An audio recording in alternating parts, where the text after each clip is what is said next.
Welcome to the FII debate. Today we're discussing sport and whether the on-field performance of a team matters as much as the power of the brand itself. Joining us, Todt has been a rally co-driver, the general manager of Ferrari during Michael Schumacher's era of domination and president of the FIA, motorsport's governing body.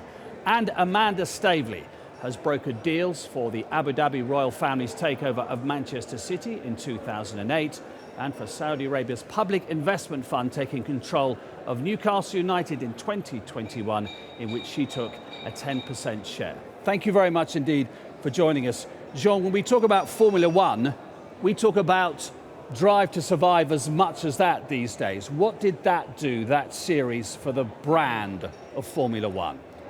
Drive to Survive has been probably, a big accelerator of creating more interest for Formula One, mainly in US, because the US was probably the part of the world which was the less covered, which was created less interest about Formula One. And Drive to Survive has been a very strong contributor, and also to create interest for women, which was not so obvious at the time. Well, you love Formula One anyway, you said. Yes. When you were watching it, though, through the eyes of a sports person, as you are a sports administrator, what did you think about the impact and the effect that it was having on the brand of Formula One? Well, I was a Formula One fan before Drive to Survive, but I watched Drive to Survive avidly. It was also done at a time of COVID, so there was a lot of additional eyeballs on it. But I loved the storytelling. I knew that it would excite a whole raft, as Jean said, of young women. And I think I was thinking that some of the executives maybe at Sky will think, these are the type of demographic that we really need to strive for. And I think it was very brave of the teams to get together and understand that this was so important to do, to create that content and that interest around it. So it was really important. How hard was it to convince all the teams that they should do this?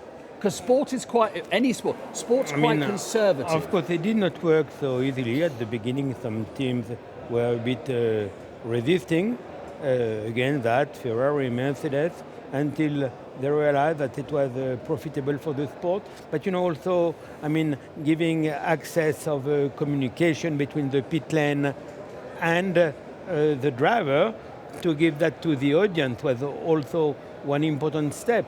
And you will remember that years back, you were only access to the Grand Prix. Now, when you have the Grand Prix weekend, you have qualifying, you have free practice, you get that on mobile phone, so it's completely a revolution.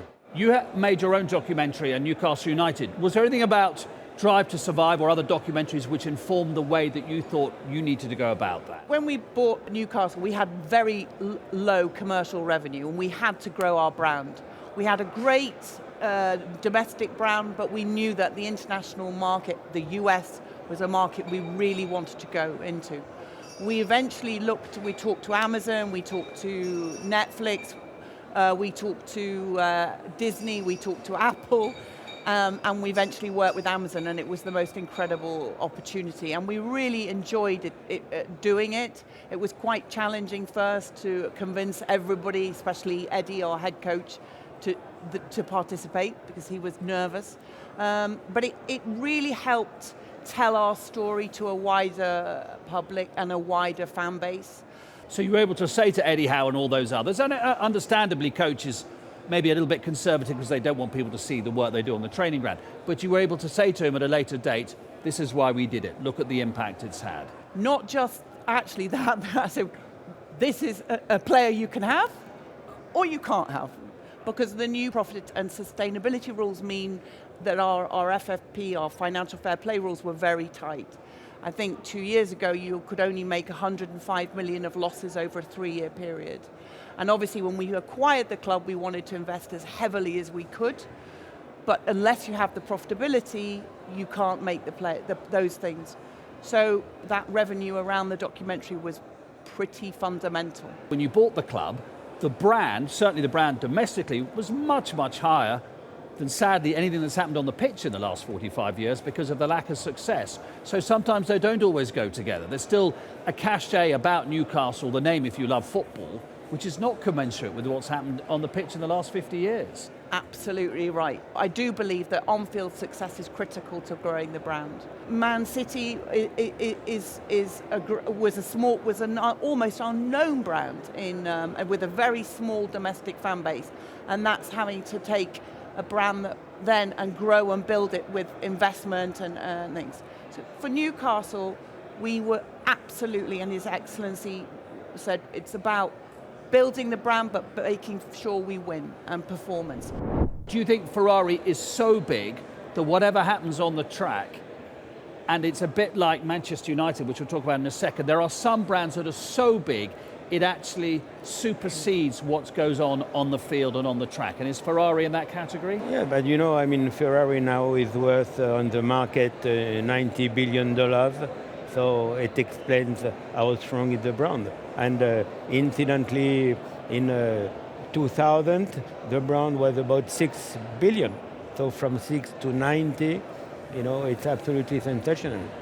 Because sometimes, okay, I'll take the Manchester United example. Sometimes when a brand is that big, we still talk about it all the time because they're not doing well. It's almost equally a bigger story which keeps pumping up the tires of what everybody says about it because they're not doing as well as when they're successful. Do you think Manchester United, just in that category, it doesn't matter what they'll do, they'll always have that level of cachet and worth?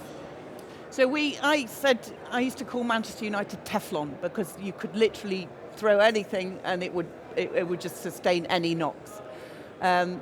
But actually, no. Today, I have to say, fans are becoming more demanding, I think, and understanding that they want results. I think that's really important.